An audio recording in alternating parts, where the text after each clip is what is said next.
Достор, Ремуна базарында 8 ноябрь ушундай болгон ипсум оңурулду ак түстө. Бул унаанын астыңкы жагында бир астында мындай жасалчу жерлери бар экен, сырылган жерлери бар экен дагы. Сырт абалында дагы майда чүйдө жасалчу жерлери бар экен, бирок ээсине чаласыздар, сурайсыздар. 450 миң сом деп аткан экен, 480 деп сурап атат. Анан дагы ээсине чалып сүйлөшөсүңөр. 2002-жылы чыккан 2.4 объем бензинде автомат 480 миң сурап аткан экен. 707 менен 41 52 62 номерине чаласыңар. 557 41 52 62 номерлерине да чаласыңар. Мынакей ич башын ачып карап коелук.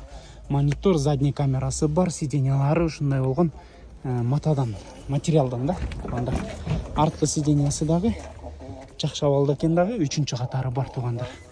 Чалып бересиңер, ээсине чалып сүйлөшөсүңөр дагы, соодасын келтире бересиңер туугандар.